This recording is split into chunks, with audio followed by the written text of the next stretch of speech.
আসসালামু আলাইকুম। Hi everyone, welcome to my channel. Friends, আজকে আমি তোমাদের সাথে একটি ফেস ওয়াশ রিভিউ করব। আমার মনে হয় টিনেজার আপুরা যারা আছো বা আমরা যারা টিনেজার ছিলাম তারা এই ফেস ওয়াশটি এমন কেউ নেই ব্যবহার করনি।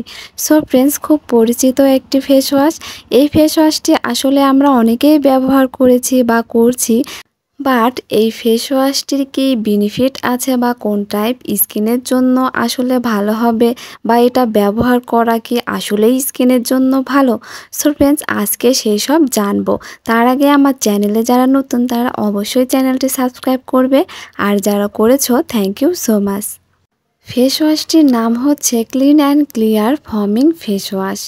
এর মেন ইনগ্রিডিয়েন্টসগুলো হলো জল, triethanolamine, myristic acid, lauric acid, glycerin ইত্যাদি আরও মেন ইনগ্রিডিয়েন্টস রয়েছে এর মধ্যে। এবার জানবো এই ফেস ওয়াশটি তোমাদের স্কিনে কি কি বেনিফিট দিবে।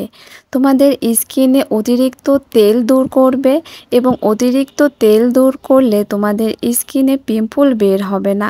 সেই সাথে তোমার স্কিনটা ড্রাই করবে না, কোমল রাখবে, এবং তোমার স্কিনটা সফট এবং ব্যবহার করার সাথে সাথে ক্লিন দেখাবে। এটা ব্যবহারে তোমার স্কিনটা ডিপলি ক্লিন করবে, লোমকূপ থেকে ময়লা তুলে ফেলবে। এই ফেস ওয়াশটি তৈলাক্ত ত্বকের জন্য বেশি ভালো হবে। তাছাড়া তোমরা সব ধরনের ত্বকেও এটা ব্যবহার করতে পারবে, কোনো সমস্যা নেই। কারণ এই ফেস ওয়াশটিতে কোনো সাইড ইফেক্ট নেই, তোমরা ব্যবহার করলে তোমাদের স্কিনে কোনো সমস্যা হবে না। এই ফেস ওয়াশটি ছেলে এবং মেয়ে উভয়ই ইউজ করতে পারবে। ফ্রেন্ডস, ভিডিওটি ভালো লাগলে অবশ্যই একটি লাইক দিবে, আর নেক্সট কি ভিডিও চাচ্ছ কমেন্ট বক্সে অবশ্যই জানাবে। আল্লাহ হাফেজ।